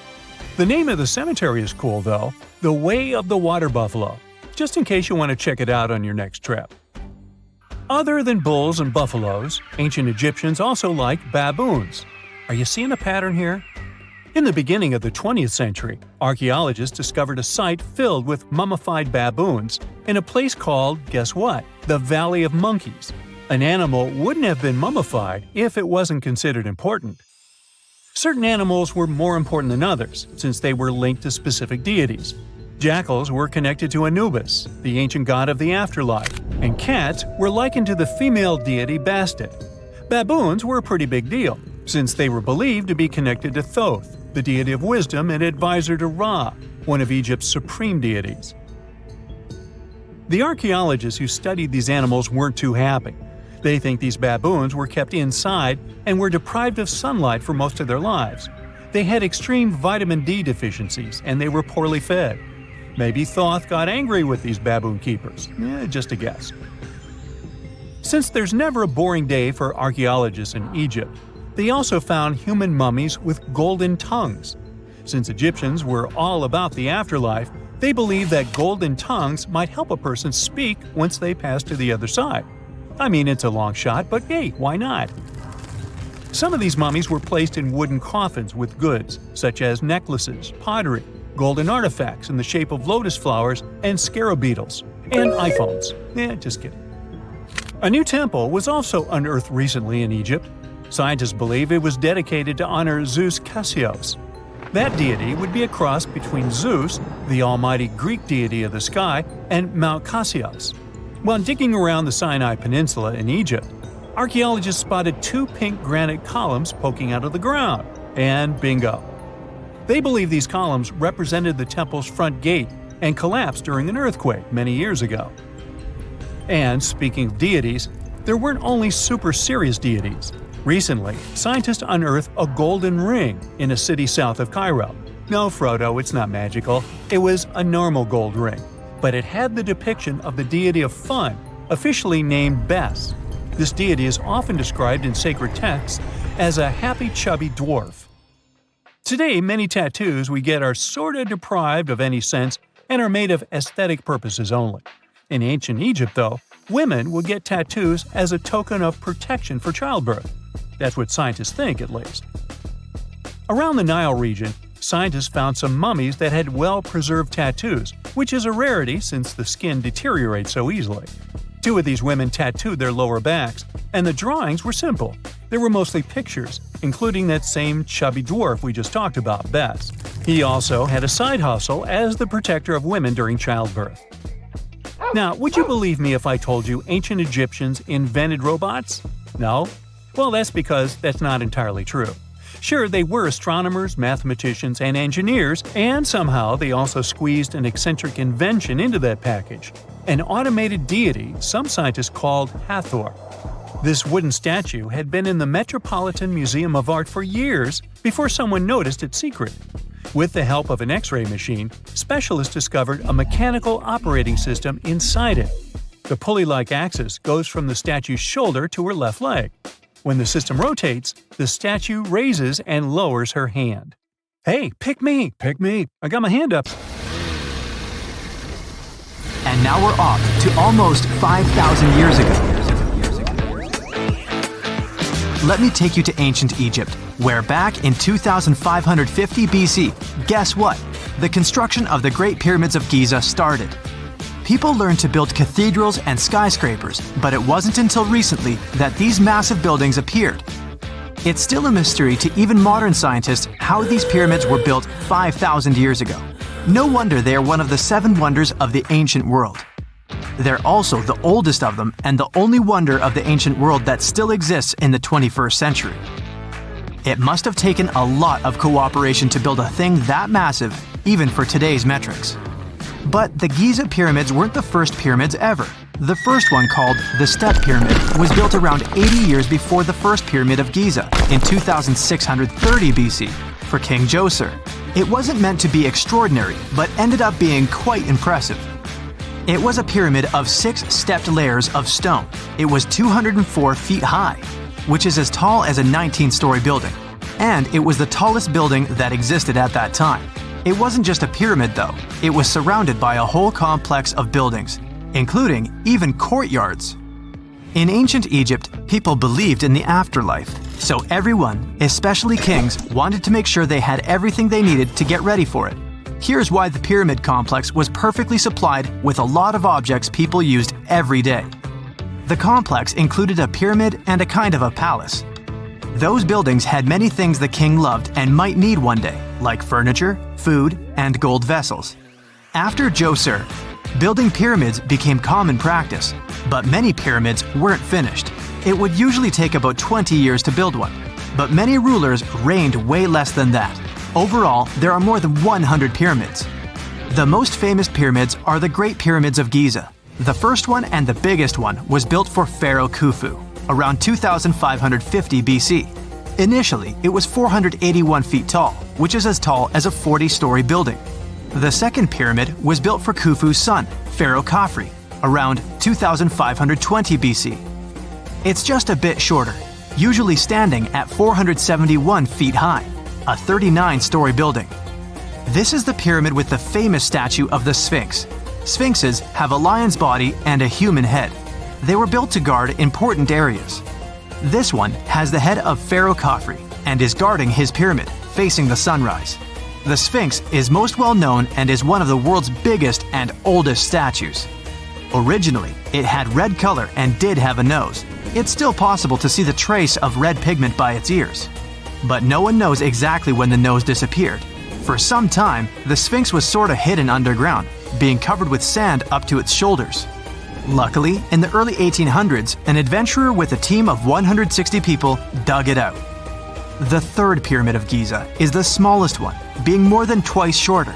Originally, it was 218 feet high, about the height of a 20-story building. Built in 2490 BC, it was a pyramid for Khafre's son, Menkaure. The pyramids are designed to align with the points of the compass, and their sides symbolize the rays of the sun. But back at the time, there were no compasses. Ancient Egyptians figured out the directions themselves, and with amazing precision. To align the pyramids, they used two constellations. Originally, the pyramids were covered in smooth white limestone and had a gold-silver top to reflect the sun. Later, the white limestone was taken from the pyramids by other kings and used for other buildings. Scientists estimated that ancient Egyptians used about 2.3 million stone blocks to build the first pyramid. Each block weighed more than 1 ton. This is the weight of a rhino. Some blocks were even bigger, being almost as heavy as an elephant. 4.5 millennium ago, there was no modern equipment to help build it. There were no machines, no wheels, and even no steel. The only metal available to them was copper. Even today, scientists aren't sure how the Egyptians managed to build the pyramids. There are no records left that would shed light on it. Some even think that Egyptians wanted to keep it as their secret and didn't even record it on purpose. Many believe that poor people and foreigners built the pyramids, but it's not true. Actually, the builders were very skilled workers, and they were fed and paid well. The archaeologists claim that the builders lived in a nearby temporary city and were a highly organized community with a strong leader. Scientists say that around 20,000 people worked on each pyramid complex, and it took about 20 years to build each. It probably was a national project.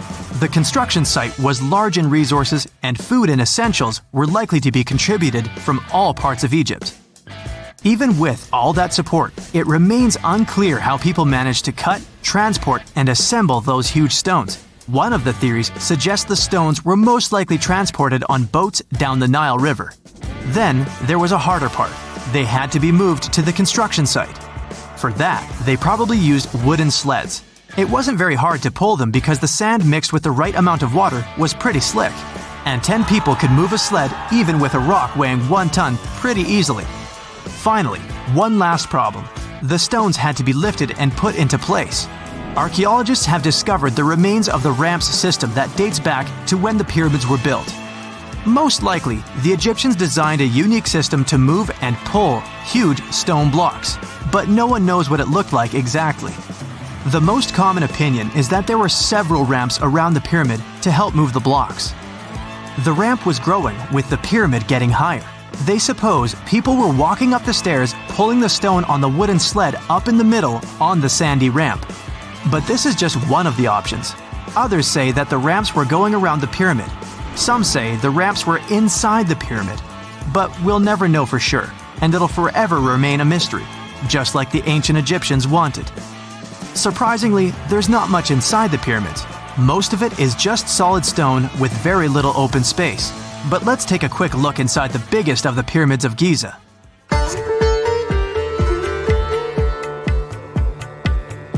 From the entrance, there are 2 stairs, one going down and the other one going up.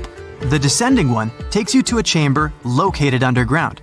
That's where the pharaohs are, but not in this pyramid because Khufu wanted to stay higher. The underground room is partly unfinished. The room with Khufu's sarcophagus is called the King's Chamber. It's upstairs and then through the tall and long Grand Gallery. Below the King's Chamber, there's a room called the Queen's Chamber. There are no queens though, and no one is sure why the room is called this. Unfortunately, none of these have any hieroglyphs on the wall. They're just bare. If you want to see them, you should go to the other rooms that are decorated. Those pieces of art are depictions of ancient Egypt's culture and daily life. The texts allow researchers to study their language and grammar. Sadly, the treasures that once were here in the pyramid are long stolen. From that room, there are several tunnels for an unknown purpose. There are many tunnels and passages inside the pyramids. There are many chambers and shafts and secret ways. Scientists have been sending little robots with cameras there for some decades already. And the robots did discover another chamber a bit upstairs with hieroglyphs on the walls. But even today, much of the pyramids is still unknown. and there's no so-called building plan of the pyramids. Egyptians did create a mystery no one can crack for 4,500 years already. Scientists recently started to X-ray the pyramid to learn what's inside it without entering it and its narrow, mysterious tunnels. Imagine working 7 days a week on a large-scale construction site. You, along with thousands of others, carry millions of stone blocks and put them on top of each other according to a complex system. You work without modern construction equipment. You have no air conditioning or constant access to water. It's so hot outside that you can fry eggs on the road. You've been building the pyramid for decades, and now, when it's finally done, you enjoy the result of the colossal work of thousands of people.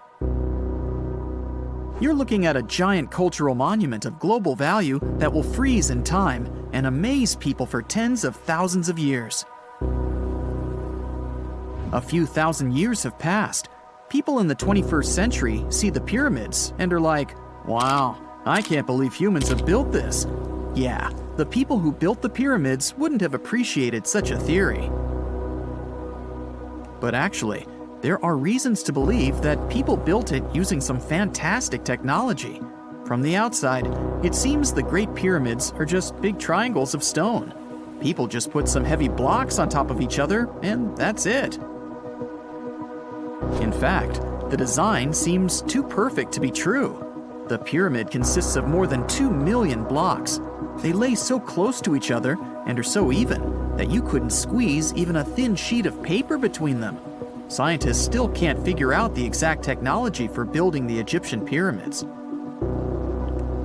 One of the biggest and most famous is the Great Pyramid of Giza. This huge construction, well known all over the world, has one big secret. There should be a capstone on top of the pyramid. It's a triangular-shaped stone block, a small pyramid on top of a huge one. It's also called a pyramidion. The builders of ancient Egypt made it out of granite and limestone and covered it with gold. No records or old drawings prove that there was a pyramidion at the top of the Great Pyramid of Giza. But there's another ancient Egyptian structure with such a triangle, the Red Pyramid. It was built before the Great One, and its capstone has survived to this day. Archaeologists have found and reconstructed it. But where could the capstone of the Great Pyramid be? It's a mystery that still has no answer. Some are sure that some thieves have stolen it from the top. Maybe they just climbed up and pushed the pyramidion down. It makes perfect sense. The capstone was probably the most valuable element of the pyramid.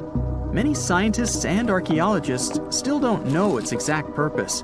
Some believe that this peak covered with gold glorified the pharaohs. The capstone reflected moonlight at night and illuminated the entire space around it. During the day, the capstone reflected sunlight with its shiny surface. You could have noticed it from afar. The top of the pyramid was a kind of guiding star for lost travelers. All other stone blocks of the pyramid consist of limestone. People polished them to make them look shiny. In the past, they were even glowing and reflected light. You could see glowing pyramids from space, although they looked like tiny lights. Over thousands of years, winds, sandstorms, and rains have changed the pyramid's appearance. If people had taken care of them all this time, they would have looked like something out of science fiction movies, or the pyramids from Las Vegas. But unfortunately, we will never see their original appearance. Some archaeologists and scientists believe that the capstone could absorb the sun's energy and distribute it evenly throughout the pyramid. No one knows precisely why the Egyptians needed this technology. There's a theory the pyramids are ancient energy systems. The pharaohs applied this energy to use some unique technologies that were more advanced than all the achievements of the 21st century. And the triangular shape of the pyramids was ideal for boosting this electromagnetic energy. In theory, solar radiation, or electromagnetic forces, accumulated at the top of the pyramid, filled the inner rooms, and then went down the walls to the base. Any surface distortion could prevent the flow from spreading, so they had to create a perfectly smooth surface. That's why they installed the blocks so that nobody could squeeze a needle or razor blade between them. Many people believe in this theory because they built the pyramids from limestone. This material can hold energy inside itself. In the inner part, they created granite deposits to cause air ionization, that is, to create an electric charge. They also dug channels under the pyramid for water to transmit electricity. And at the top, they put a gold capstone, the best conductor of electricity. So, this is how you get a great power generator. Different cultures used similar technologies to create electricity all over the world. But these are all theories. If it had been working, humanity would have used these technologies today. There are mentions of the metal industry, chemistry, engineering, physics, mathematics, and astronomy in some ancient records. Most scientists don't believe in all these things. We know the detailed stages of the technology's development in different cultures. In the 21st century, scientists, historians, and anthropologists can track the evolution of all modern devices. If people had created some technological inventions in ancient times, the history of the world would have looked different. Perhaps all the achievements of antiquity could have been wiped off the face of the earth by global cataclysms, and it can happen to us. Just imagine how people would dig up a laptop in 5,000 years. Perhaps they wouldn't understand what kind of device it is. Another Egyptian wonder surrounded by mystery is the statue of the Sphinx. The Egyptians carved it out of a single massive piece of limestone about 4.5 thousand years ago. But scientists still don't know the exact date of its construction or who built it. People painted the Sphinx in different colors, so it looked much brighter and more vivid in the distant past. It was shining just like the Great Pyramids. Anyway, time hasn't only changed its appearance, but its name too. Initially, the Egyptians called it Horemheb. The Greeks renamed it the Sphinx about a few hundred years after it had been built. The Sphinx emphasized the greatness of the rulers of Egypt. It also performed a symbolic function of a watchdog guarding the tomb of the pharaoh and the paths leading to it. This version sounds realistic, since archaeologists have discovered many secret entrances at the foot of the Sphinx. Perhaps these rooms and intricate tunnels lead to underground halls with treasures. And treasures don't always mean gold and jewelry. According to legends and theories, the Sphinx guards the Hall of Records, the storage of all humankind's knowledge. The information about the ancient mythical state of Atlantis could be there. You can find many detailed maps of the internal dungeons of the Sphinx on the internet. They show structures 12 stories deep under the statue. It looks like a small city filled with gold, scrolls of knowledge, and various ancient artifacts. But don't believe all these maps. These are just theories. Several thousand years have passed, but people have very little information about it. Archaeologists know that there are still many strange and exciting things about the Sphinx that are still undiscovered. Some locals are afraid to research because they believe they can awaken something terrible from the underground depths. Therefore, it's mostly scientists from other countries who conduct the excavations. In 1998, scientists discovered strange tunnels leading to empty rooms under the Sphinx. They realized that some people tried to get there through tunnels in the past, and maybe those people took all the treasures that were there. One of the legends says that some powerful artifact lays beneath the Sphinx. Its technology can change the whole world, but the locals are hiding it because it can damage the planet. Some believe that you can find evidence of unknown technologies painted on the granite walls in the pharaoh's tombs. But most likely, these paintings and signs tell us the myths and legends of ancient Egypt. But what if Egyptian symbols and drawings are detailed instructions for using ancient technologies? What if the locals that lived at that time thought, people in the future won't be able to get energy themselves. Let's leave some detailed instructions for them. Anyway, there are many riddles and theories. In reality, the search for answers is a dangerous undertaking, since it's not easy to get into the underground halls. Excavations can ruin the structure of the entire Sphinx. Any person inside the tunnels may get lost and never be able to find their way back. Besides, it costs a lot of money. Now, what would be awesome is if people could invent some device that could scan underground areas and show their detailed models.